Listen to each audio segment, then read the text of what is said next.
Welcome to Show Your Light. Real women, real stories, real turning points. If you need hope, courage, or a reminder you're not alone, press play. If you're building something, a business, a life, a new chapter, these stories will meet you where you are. This podcast is a companion to the book, Show Your Light Collective. And because we're recording in the podcast studio, you can listen here or you can watch the filmed version on YouTube. I'm Susie Sprigg, founder of Show Your Light, and the creator and host of this collective.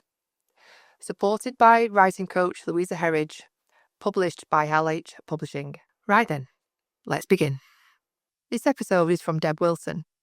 Deb is a travel planner who offers a complimentary planning service, creating personalised trips that feel effortless, exciting, and memorable from the start. In Getting Brave, Deb shares decades of change, twists and turns, heartbreak and laughter, and the moment you realise something needs to shift.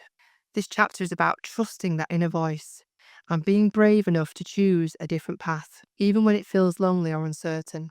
Deb wrote this chapter while sitting on a beach in Australia, toes in warm sand, watching the waves roll in, a life she once couldn't have imagined.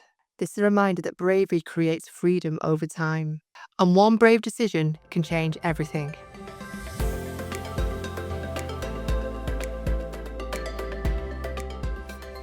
The turquoise waters lap gently against the white sand of Cottesloe Beach as I sit here in this beautiful place on Christmas Day morning.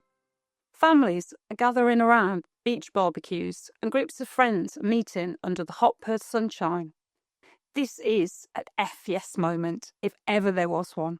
I'm happy in this moment and will try and enjoy every minute that I'm lucky enough to be here in Australia. I also feel incredibly lucky that I now have the privilege of making other people's travel dreams come true. However, you create your own luck in this life. I grew up in the 70s in a small Midland town in a working class family. Dad worked in a factory and Mum in a shop. As Mum worked most Saturdays, Sunday afternoons were family time, and it meant we had a ride out somewhere for a walk and maybe to a pub. Us kids would sit in the car with a bottle of pop and a straw and a bag of crisps. And if we were really lucky, into the kids' room at a country pub. And that was seen as a real treat. Back then, our holidays started with being woke up in the middle of the night and getting bundled into a car with cold toast and a flask of tea. The journey was filled with excitement, even when we arrived at the coast really early morning and sat in the car for hours waiting for things to open. But it was okay. We'd missed the traffic. And us Midlands kids, being close to the sea, it was really enough. It was pure magic, as it still is today. There was no thought of holidays abroad. I didn't start that until Ibiza when I was 17. I was a chubby kid. But here's what I remember. I was never bullied. Not once. My friends were the best you could wish for back then. And we all lived close by. We were all different, but accepted each other exactly as we were. It was a childhood where we created our own memories. The kind that sadly doesn't exist for most kids today. We played out until after dark. We built camps. We went off on our bikes for hours, had adventures, and we made our own rules. I'm sure that freedom and trust gave me a sense of adventure, although I didn't really know it then. As a teenager in the 80s, the youth club had become my world, especially around music. I loved being in the school rock band and Friday night discos. Things changed fast in those school years. I met a boyfriend from a different area, and like many young people, I drifted away from a circle of friends. It wasn't dramatic or even a conscious choice, but we all just found our own way and moved on. I found an incredible new circle of friends, most of which remain so to this day. As had become the pattern of my life, my values didn't change, but I changed the world around me. I got married, had a house, good job, and from the outside, I'm sure it looked perfect. Nice life, good friends, comfortable routines. But I was in my early 20s and I knew, deep down, that I really wasn't ready for all that, and something was missing. I couldn't fully explain why. There was nothing kind of wrong with the life I had, but for me, the relationship had changed. and we were moving in different directions. It was the 90s, an era of music, dancing, partying. But more than that, there was this restless feeling, this quiet but persistent voice that kept whispering, "There's more." More what? I didn't know, but of something I just couldn't name. I wasn't chasing a dream because, quite honestly, back then I didn't have one. Maybe you do. Ending my marriage and walking away was one of the hardest things I've ever done. Not because it was wrong, but because I knew I was hurting people close to me. I had to choose uncertainty over comfort, possibility over security. It required me to get brave. It felt selfish, but sometimes that's exactly what you have to do to let opportunity into your life. I started work with Saturday jobs from the age of 13, and I waitressed all throughout college. So I've always been driven with a strong work ethic and value the independence that my own money brought me. After college, studying hotel management, I loved the excitement of hotel work, but eventually moved into sales with a media software company. Travelling as a sales rep meant meeting lots of new people and learning about business while I rebuilt myself and just kind of figuring out who I was on my own. I realised I needed to take action.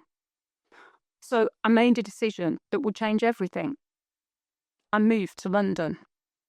It was never my plan to move away, but the opportunity was there. So again, I got brave and I went for it. For someone from a small Midlands town, London was overwhelming and exciting, terrifying and exhilarating all at once. I arrived not knowing anyone, no network, just myself and the confidence I somehow had in the 90s.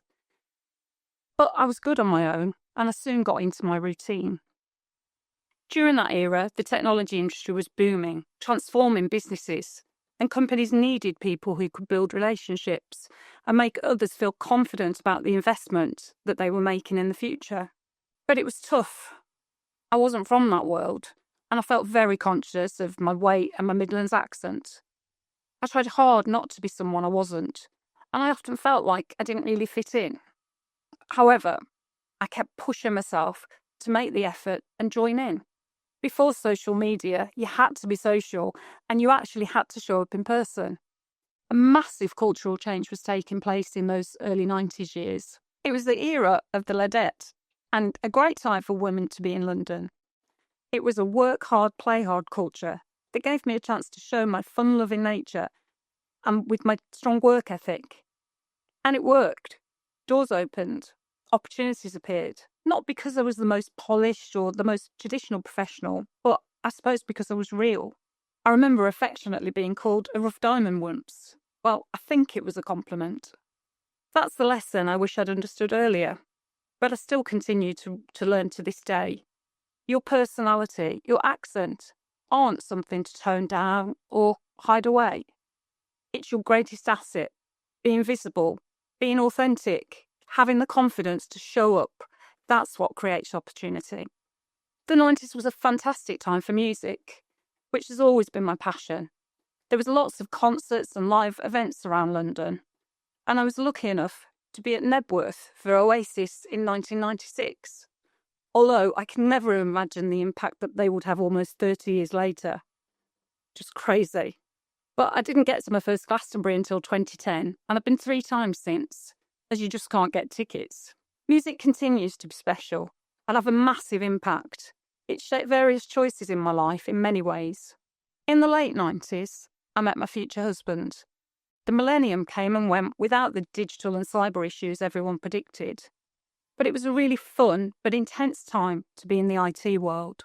In July 2001, I became a mom, and in September that year, the world changed forever. A lot of the openness and trust of the 90s gradually disappeared. Those 2 events, one intimately personal and one globally catastrophic, changed things. Watching the news, trying to process what was happening, I felt the weight of responsibility in a way I never have before.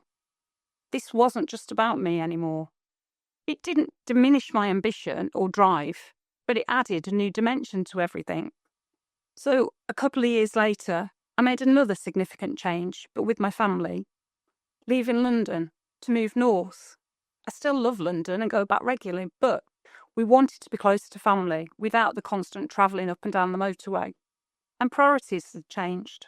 Costs were soaring in London, and I remember crying at nursery fees when I was going back to work. The local high street was changing. It no longer had a Woolies and was being overrun with coffee shops. The north-south divide was getting bigger.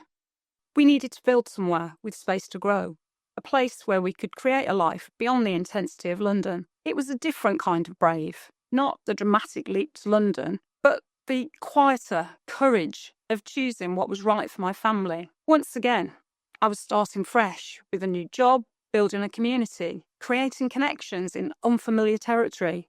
I still pursued my career, but I was doing it from a place of stability. For a long time, I was travelling a lot, juggling my career, motherhood, and family life. And I have some special people to thank for helping me make that happen. My belief that there's always more to reach for strengthened.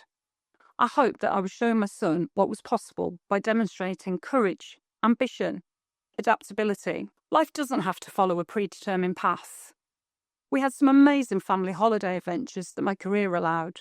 And luckily, he loves to travel and recently toured Japan. He decided not to go down the university route after college. He worked hard to get a degree apprenticeship and now has a successful career.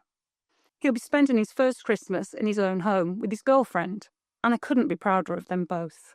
I spent over 30 years working in various corporate roles for some great companies and great managers, as well as some terrible ones, which became a challenge at times. However, I've really enjoyed the roller coaster of my career, and I've met some amazing friends along the way. It taught me places, introduced me to incredible people, and taught me lessons about business and human nature that no classroom ever could. People buy from people they trust, people who listen to them, people who genuinely care about solving their problems rather than just making commission. Success is built on relationships, authenticity, warmth, the ability to make people feel comfortable, and the money will follow. This growth, experience, resilience, and knowledge is invaluable in all careers, not just sales. As well as music, watching live sport, exercise has always been a constant in my life, giving me me time and headspace, and maybe keeping that chubby 70s kid at bay. My go-to remains walking or classes or the gym, but since 2012, running. I focused on running half a marathon, something I never thought I'd do, especially age over 40, but I did it. And since then, I've done a lot more half marathons. I've done 2 marathons, including London, which was amazing, and lots of other events. Each run is a victory, especially in my 50s. I feel lucky I can still do it, even if it's a bit slower. But in running, like in life, you should only compare yourself to you. It's not about meeting somebody else's standards. It's about showing up, pushing forward, and celebrating how far you've come. Running teaches persistence, self-belief that mirrors everything you need in business. Every training run, every race, every moment when the body wants to quit, I just keep going.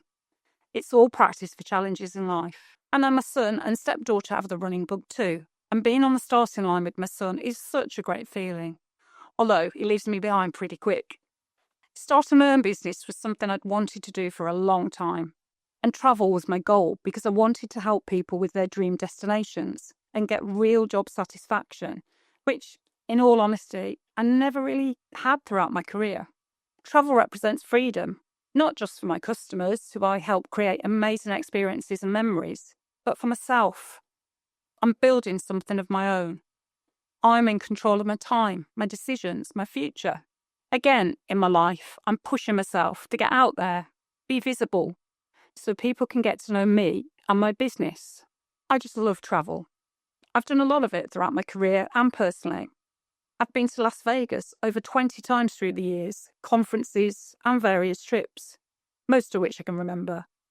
But in particular, I love America and road trips and the freedom they bring. 20 years ago this year, I got married in Disney World, Florida, with our kids and best friends around us. It was one of the best days ever. Although, being here in Australia has just topped a lot of my travel experiences. That restless feeling I seem to have, that sense that there's more.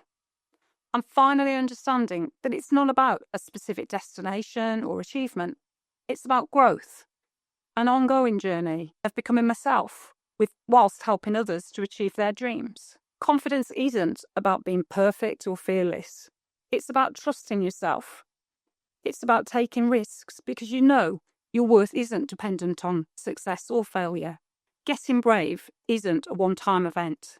It's a practice, a choice you make again and again throughout your life. It's leaving the youth club for love. It's leaving a comfortable marriage when you know you're just not ready to settle. It's moving to a new city with nothing but self-belief. It's showing up with personality in a corporate world. It's starting your own business after years of working for others. Being visible, letting people see who you really are is scary.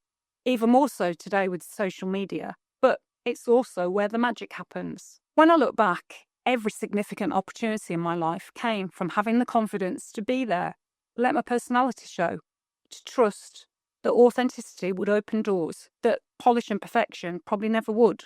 There's always more. Not in a greedy, self-satisfied way, but in the sense that life is always about growth, exploration, evolution. That same spirit that sent me pedalling off on my bike as a kid drives my business today. It's curiosity. It's the refusal to settle when your soul is telling you that there's more to discover. That restless feeling, that sense that you're meant for more, trust it. It's not dissatisfaction with what you have.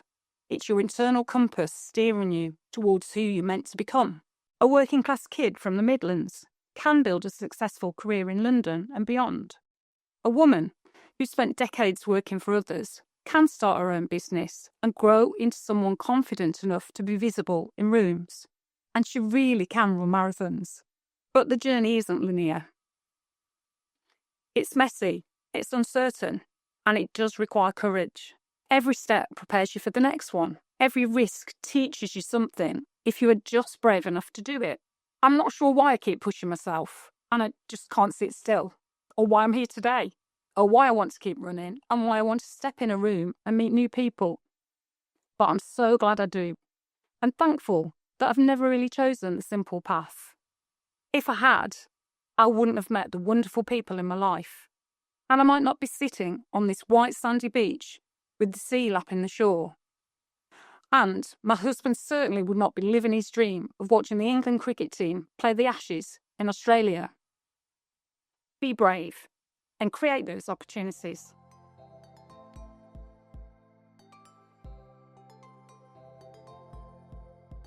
Thank you for listening to Show Your Light. If something in this episode landed for you, take a moment to share it. Send it to a friend. Post your biggest takeaway or leave a review, because these stories aren't meant to sit quietly on a shelf. They're meant to be heard. They're meant to be felt and shared. This podcast is a companion to the book, Show Your Light Collective. And you'll find the book link, the author links, and the filmed YouTube version in the show notes. And if you're a woman in business who knows it's time to be seen, to stop shrinking, and to start showing your light, please connect with me. I'll see you in the next episode.